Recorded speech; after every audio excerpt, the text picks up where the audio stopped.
Femme, écoute-moi bien. Ta plus grande prison n'est pas ton passé. Ce n'est même pas ce que les gens ont dit de toi. Ta plus grande prison, c'est un compte bancaire vide. Parce qu'une femme sans stabilité financière est une femme en insécurité invisible. Tu n'as pas été créé pour tendre la main, mais pour tendre ton règne. Ton compte bancaire vide te pousse à trop quémander. Imagine cette scène, une femme brillante, belle, pleine de projets. Elle rêve grand, elle prie fort, mais elle dépend de quelqu'un d'autre pour survivre. Alors, quand on lui dit de se taire, elle se tait. Quand on l'injustifie, elle supporte. Parce qu'elle n'a pas le choix. Sa bouche est fermée par son porte-monnaie. Ton manque d'argent ne te donne pas un autre choix que de fermer ta bouche devant la souffrance. Mais écoute-moi bien. Tu n'as pas reçu un esprit de dépendance. Tu as reçu un esprit de puissance, d'amour et de sagesse. Tant que tes finances sont bloquées, ton rayonnement est limité. Tant que tu attends que quelqu'un t'ouvre une porte, tu ne verras jamais la porte qui a déjà été placée devant toi. Tu as tellement de potentiel, tu as tellement des opportunités qui se présentent à toi, mais lorsque ton compte bancaire est vide, parfois tes yeux sont fermés. Tu ne vois pas. Je vais te dire 3 dangers quand une femme n'est pas libre financièrement. Premièrement, l'insécurité. Tu dépends d'un employeur ou d'un mari, d'un système, un mot, un contrat, une décision et tout ton équilibre s'écroule. Et si ces 3 entités refusent de t'aider, de te donner de l'argent, ton monde s'écroule.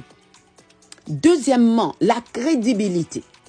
Même quand tu as des idées puissantes, on ne t'écoute pas si tu ne finances rien. Les gens respectent ta parole quand ils voient aussi ton indépendance. Troisièmement, la fierté et l'identité.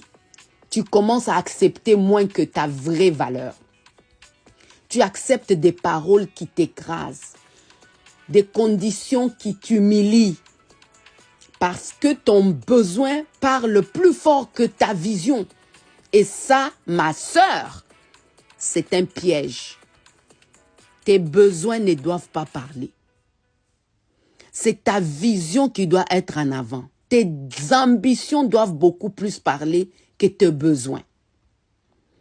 Et pour que tes besoins ne parlent pas, tu dois devenir libre financièrement. Alors, voici ce que tu peux faire. Je veux te donner quelques clés simples. Commence petit. Tu n'as pas besoin d'attendre d'avoir des milliers. Si tu peux générer même 100 $ de plus par mois, c'est déjà une victoire parce que ça, c'est ton souffle à toi. C'est ce que toi tu peux, alors fais-le, petit à la fois. Investis dans ton savoir. Chaque compétence devient une porte d'opportunité. Quand tu apprends, tu ouvres ton avenir. Apprends à gérer ce que tu as déjà. Ce n'est pas combien tu gagnes qui compte, mais comment tu gères.